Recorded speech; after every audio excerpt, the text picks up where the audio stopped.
Assalamualaikum warahmatullahi ta'ala wabarakatuh. Bismillahirrahmanirrahim. Alhamdulillahi rabbil alamin. Wal aqibatu lil muttaqin wala udwana illa 'alal zalimin. Wassalatu wassalamu ala sayyidina Muhammadin asyrafil anbiya'i wal mursalin wa ala alihi wa sahbihi ajma'in. Kita bertemu sekali lagi di kuliah Zuhur, di mana kita semua baru saja menyelesaikan ibadah yang dipertanggungjawabkan kepada kita. Sebagai mudah-mudahan Allah Ta'ala akan menghapuskan segala dosa kita melalui ibadah yang kita kerjakan.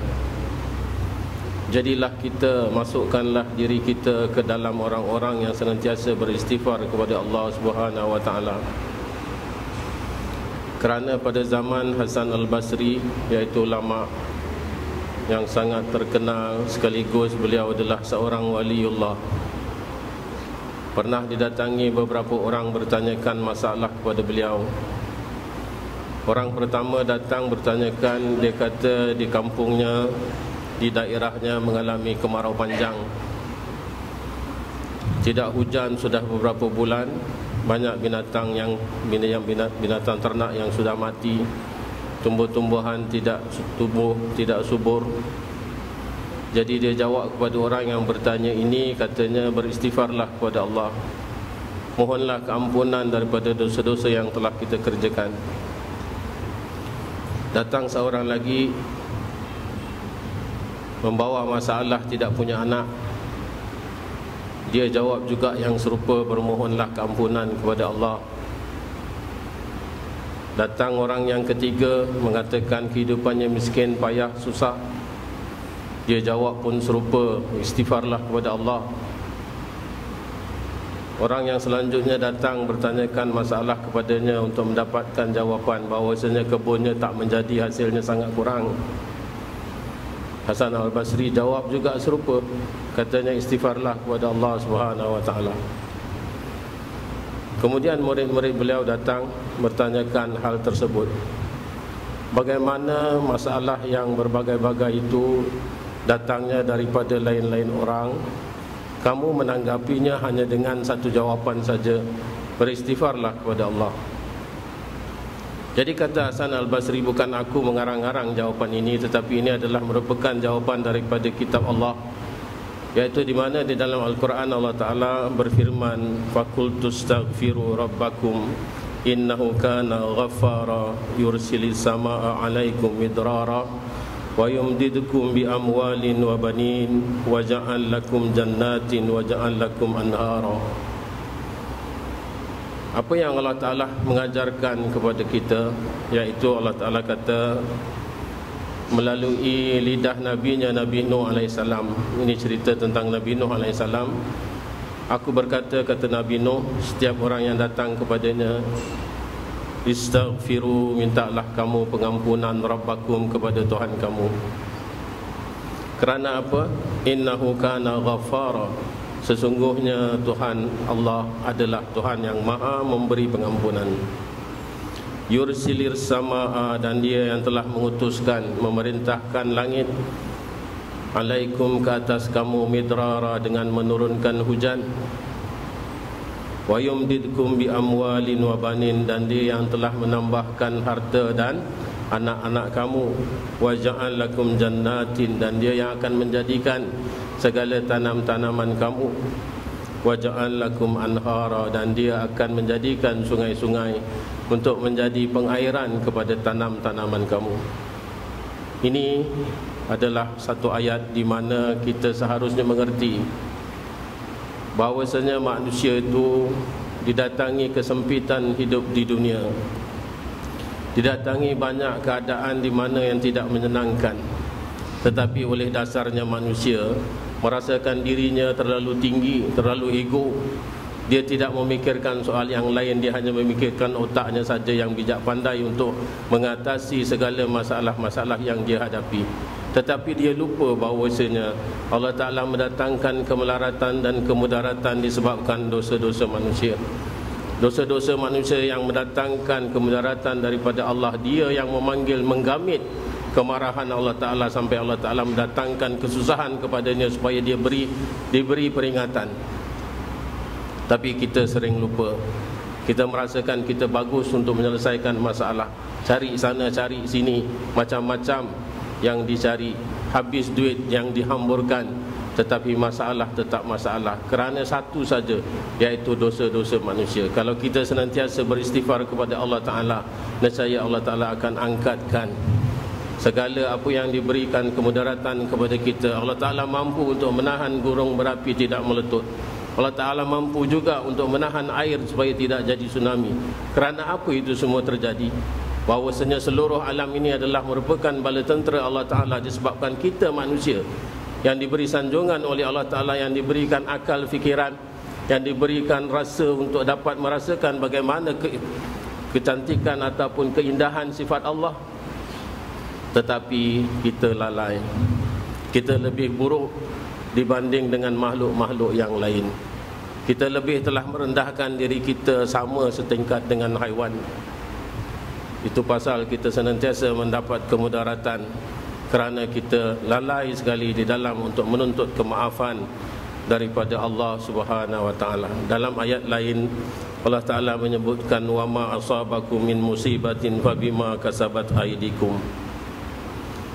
Apabila kamu mengenai musibah ataupun didatangkan musibah daripada Allah, fabima kasabat aidikum, itu hanyalah bersebab daripada sebab perbuatan tangan kamu sendiri. Kita yang menghalalkan zina, kita yang menghalalkan minuman keras. Malah sekarang kalau zina itu ada lesen, minum arak ada lesen. Berapa banyak kita lihat apa yang dulu orang-orang melakukan dosa sekarang lebih buruk daripada itu.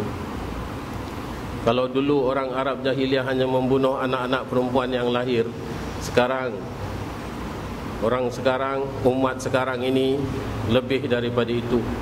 Malah bayi laki-laki maupun bayi perempuan dibuang hidup-hidup, dicampak ke sana kemari, mati tak tentu arah. Apa saja jenis penipuan, baik timbangan, baik tulisan, apa yang direkod diubah, itu semua lebih buruk daripada umat-umat yang terdahulu. Apa dosa yang umat dulu laku yang tidak kita lakukan sekarang ini? Lebih dahsyat lagi. Maka itu kita kena mempertingkatkan permintaan istighfar kita kepada Allah Subhanahu wa taala. Di dalam banyak wirid-wirid, di dalam banyak ratib-ratib, istighfar ini salah satu daripada zikirnya. Tidak lepas perkataan istighfar itu termasuk di dalam ratib-ratib orang-orang alim yang telah mengaturkannya supaya kita menjadikan itu rutin, istiqamah. Kita menjadikannya sebagai amalan harian kita, baik sesudah daripada solat ataupun apa saja. Di masa-masa kita lapang, kita renungkanlah berapa banyak keadaan kita sudah banyak buang masa, kita tinggalkan ibadah kita, kita melakukan banyak maksiat, kita habiskan masa kita. Kita tidak bawa kepada perenungan bahawasanya kita ni akan kembali kepada Allah. Apa yang untuk kita persembahkan kepadanya, kalau segala apa yang kita diberikan, iaitu anggota kita hanya melakukan maksiat semata-mata. Kita ambillah renungan ini. Mudah-mudahan Allah Ta'ala senantiasa memberikan peringatan kepada kita, tidak tuan-tuan. Kita senantiasalah seharusnya berdoa bahawasanya keturunan kita juga akan dipelihara oleh Allah, kerana zaman yang akan datang, zaman pancaroba yang amat dahsyat. Kita kalau boleh, andainya untuk minta kematian, tidak ada orang yang tidak suka mati pada zaman yang sekarang ini banyak cobaannya.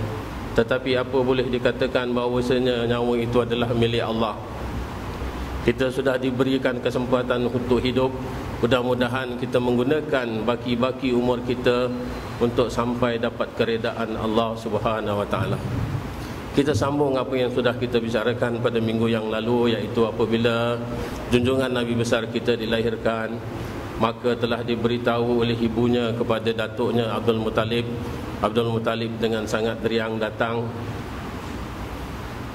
mengangkat cucunya lalu dibawa ke Kaabah dan dibawa bertawaf ke Kaabah. Ada yang mengatakan sebagian cerita dibawa masuk ke dalam Kaabah, maka dinamakannya Muhammad. Ini yang menamakan Muhammad. Ada riwayat mengatakan datuknya Abdul Muttalib, ada riwayat mengatakan ibunya Siti Aminah, ada juga yang mengatakan yang memberi nama Muhammad itu adalah Allah sendiri.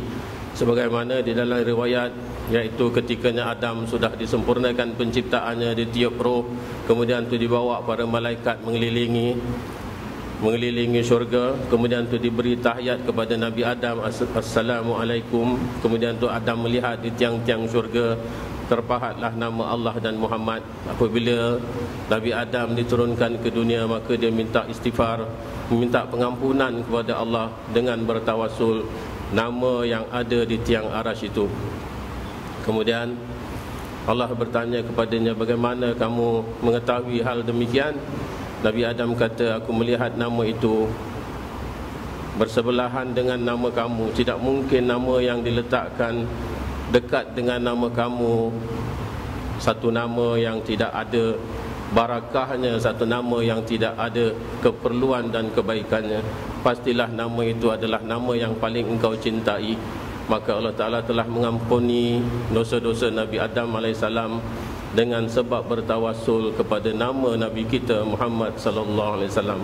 Apa makna Muhammad? Muhammad adalah daripada fi'il hammada yuhammidu. Muhammadun adalah isim fa'il daripada sulasi mazid, iaitu 4 huruf hammada dengan adanya sabdu. Jadi dia adalah merupakan isim fa'il daripada fi'il mudha'af yang bermakna orang yang sangat dipuji.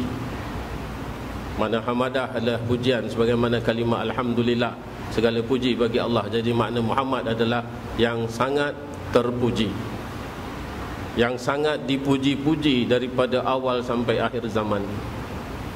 Sekarang kita tanya, sebelum Nabi kita Muhammad, adakah orang yang namanya Muhammad? Ada ke tidak? Sebagaimana Nabi menamakan Nabi Yahya, diberitahu kepada Zakaria bahawasanya Zakaria akan dapat anak nama Yahya, di mana nama Yahya itu tidak pernah ada dinamakan orang dengan Yahya. Itulah pertama kalinya, iaitu anak Nabi Zakaria yang namanya Yahya itu diberitakan di dalam Al-Quran. Tetapi nama Muhammad, kalau dikatakan dia adalah nama yang pertama yang diberikan kepada Nabi kita, tidak ada orang nama Muhammad sebelumnya, tak disebutkan, tak dijelaskan di dalam Al-Quran. Malah di dalam hadis pun ada yang mengatakan bahawasanya nama Muhammad itu pertamanya yang memilikinya adalah Nabi kita Muhammad SAW, sebagaimana yang diberikan oleh datuknya Abdul Muttalib, sebagaimana kebanyakan ulama berpandangan demikian. Tetapi ada ulama-ulama yang mengatakan bahawasanya sebelum Nabi Muhammad ada orang yang namanya Muhammad juga. Tetapi nama Muhammad di kalangan orang-orang Quraisy ketika itu tidak masyhur. Hanya sedikit saja di antara mereka yang namakan anaknya Muhammad. Kalau mengikut daripada catatan sejarah ulama-ulama, sejarah mengatakan bahawasanya sebelum Nabi kita Muhammad SAW dinamakan Muhammad, ada 3 orang yang namanya juga Muhammad. Jadi bahawasanya Nabi Muhammad ataupun nama Muhammad itu sendiri bukan nama yang paling awal yang diberikan kepada Nabi kita. Sebelum Nabi kita tidak ada nama Muhammad. Ini semua adalah daripada ikhtilaf pandangan-pandangan ulama sejarah. Kemudian itu pada ketika usianya 7 hari, maka dikhatankanlah oleh datuknya Abdul Muttalib. Pada minggu yang lalu kita mengatakan bahawasanya ketika dilahirkan Nabi kita Muhammad SAW, baunya wangi. Dia tidak bercampur kekotoran daripada rahim ibunya, sudah cukup bersih. Malah ustaznya sudah dipotong, sudah dikhatankan. Itu satu riwayat yang mengatakan demikian. Ada riwayat lain mengatakan dia lahir normal, iaitu belum dikhatankan. Tetapi yang menghatankan beliau adalah datuknya sendiri ketika usianya 7 hari, sebagaimana adat yang berlaku ketika itu, tradisi orang-orang Quraisy, iaitu Abdul Muttalib telah menghatankan Nabi kita Muhammad SAW. Ada pula yang mengatakan yang menghatankan Nabi kita Muhammad SAW adalah Malaikat Jibril sendiri. Bila usianya, iaitu ketika usianya 4 tahun. Kerana apabila Rasulullah dilahirkan, Orang yang pertama yang menyusukan beliau adalah ibundanya sendiri, iaitu Sayyidatina Aminah. Kemudian tu datang satu berita menyampaikan kepada pakcik beliau yang namanya Abu Lahab itu, yang mempunyai seorang jariah namanya Suwaibah. Jadi dia sangat gembira dengan kelahiran anak saudaranya itu, menghantarkan Suwaibah memberi susu kepada Nabi kita Muhammad sallallahu alaihi wasallam, yang akhirnya kerana gembiranya mendapat anak saudara, dia telah membebaskan Suwaibah. Ada yang mengatakan kerana gembiranya Abu Lahab, walaupun beliau itu sudah dinaskan di dalam Al-Quran, Tabbat yada Abi Lahabi wa Tab, dengan isterinya yang nama Ummu Jamil, yang mana laknat Allah jatuh kepada mereka disebabkan tidak mahu menerima apa yang dibawa oleh junjungan Nabi besar kita Muhammad sallallahu alaihi wasallam. Oleh kerana hanya satu bahagian daripada kehidupannya yang sangat gembira dengan kelahiran junjungan Nabi besar kita Muhammad sallallahu alaihi wasallam, walaupun dia didudukkan di dalam neraka, tetapi satu hari, iaitu hari Isnin, di mana hari itu adalah hari kelahiran Nabi kita, Allah Ta'ala telah memberi keringanan siksa neraka kepadanya, iaitu dia telah diberi minum air sejuk oleh Allah Ta'ala hanya sebanyak sebesar ibu jari. Itu ada yang mengisahkan demikian. Daripada mana dalilnya? Iaitu daripada mimpi seorang sahabat Nabi kita Muhammad sallallahu alaihi wasallam, sekaligus beliau juga adalah merupakan pakcik kepada Nabi kita, iaitu Sayyidina Abbas. Daripada Sayyidina Abbas inilah yang menceritakan kisah ini. Wallahu alam, kita tidak kata bahawasanya mimpi ini adalah termasuk sebahagian daripada dalil kebenaran atau tidak, tetapi kita serahkan kepada orang yang ahli, dan kita buka kepada semua para pendengar di sini, rajin-rajin kalau mau mengkaji, kerana ini adalah merupakan kisah Nabi kita Muhammad sallallahu alaihi wasallam. Ada yang sangat percaya dan ada juga yang menentang, ya. Ini ada banyak ikhtilafnya, tetapi kita hanya menceritakan bahawasanya kalaulah Abu Lahab yang sudah bersikap demikian, Allah Ta'ala masih memberi keringanan ketikanya dia di dalam neraka disebabkan rasa suka kepada kelahiran Nabi kita, apalagi kita yang sudah jadi umatnya, apalagi kita yang selalu mencintai junjungan Nabi besar kita Muhammad sallallahu alaihi wasallam. Tidakkah Allah Ta'ala akan membalasnya? Tidakkah Allah Ta'ala akan membalas cinta kita kepada Nabi-Nya, bagaimana cinta kita kepada Nabi kita, kasih sayang kita, sampai-sampai kita akan terasakan, bolehkah kita dapat melihat wajah Rasulullah? Tidakkah kita rindu kepadanya? Berapa banyak selawat kita sudah baca, tetapi masih belum lagi umpamanya Allah Ta'ala mendatangkan mimpi bertemu dengan wajah Nabi kita. Seharusnya kita teruskan rindu kita, kerana merindukan melihat wajah Rasulullah adalah merupakan satu tanda daripada cintanya kita kepadanya. Maka Rasulullah kemudian itu dihantarkan kepada seorang ibu susuan lain. Ada yang mengatakan bahawasanya ibu susuan ini datang daripada Bani Sa'ad. Bani Sa'ad tinggal berhampiran dengan Hudaibiyah, agak jauh sedikit daripada Mekah. Sekarang ni Hudaibiyah, kalau kita nak pergi umrah, terkadang-kala kita akan sampai Hudaibiyah dan kita berihram dari sana, niat umrah, kemudian tu kita masuk ke Mekah. Agak sedikit jauh, ya. Kalau naik kenderaannya sudah cukup lama, apalagi kalau hanya mengendarai unta ataupun mengendarai keldai. Jadi Halimah ini, Halimah yang nama sebenarnya adalah Halimah binti Abu Du'aib, dan suaminya bernama Al-Haris bin Abdul Uzza, ataupun gelarannya adalah Abu Kabsyah. Jadi beliau ni kerjanya memang menyusukan anak, kerana itu adalah merupakan tradisi orang-orang Arab. Apabila anak lahir di bandar, iaitu di kota, kemudian tu dia akan diserahkan kepada kehidupan kampung, diberi susu di sana sampai dia agak besar, lepas daripada masa-masa menyusu. Jadi dia datang dengan keadaan yang sangat susah, kerana waktu tu memang tidak ada air, susah musim kemarau, semua kurus kering, unta-untanya tidak ada susu. Malah dia sendiri, iaitu Halimah Sa'adiyah ini, dia daripada Bani Sa'ad, tidak ada susu untuk menyusukan anak-anak. Jadi sepanjang perjalanan daripada kampung Bani Sa'ad sampai ke kota Mekah, sangat menyusahkan, menyeksakan dia, sampai malam dia tidak dapat tidur. Kemudian tu apabila sampai Mekah, dilihat semua kawan-kawannya sudah dapat anak, yang ada tinggal itulah Nabi kita Muhammad SAW. Nabi kita ditolak oleh semua orang, tak mau menyusukan kerana dia anak yatim. Kita sudah mengatakan bahawasanya ayah Nabi kita sudah meninggal sebelum beliau lagi dilahirkan. Jadi oleh kerana orang-orang ini punya pandangan, kalaulah tak ada bapa, maknanya tak akan ada orang yang nak bayar. Jadi sebab itu ini anak yatim, siapa yang nak bayar dia? Walaupun dia punya datuk Abdul Muttalib bukan merupakan orang yang bertanggungjawab untuk memberikan upah yang banyak. Jadi semua orang tak mau tolak.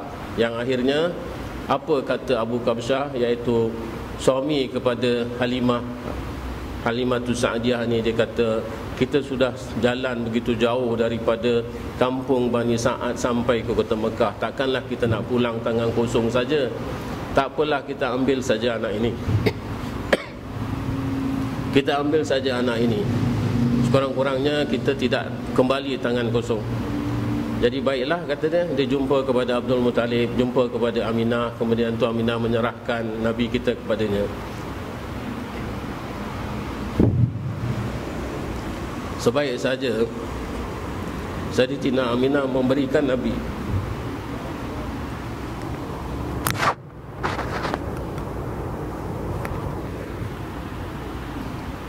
dia sambut Nabi. Apabila dia pegang Nabi, dia seolah-olah merasakan sangat ringan jiwanya, jasadnya, malah akal fikiran dia yang sedang kusut kerana desakan hidup yang sangat berat. Tidak ada air, tidak ada harta, semuanya hilang.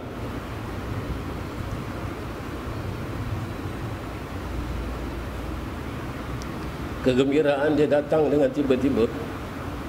Dia bawa Rasulullah pulang. Sepanjang perjalanan dilekatkan mulut Nabi kepada puting susunya. Tiba-tiba saja puting susu itu mengalirkan air susu yang sangat banyak.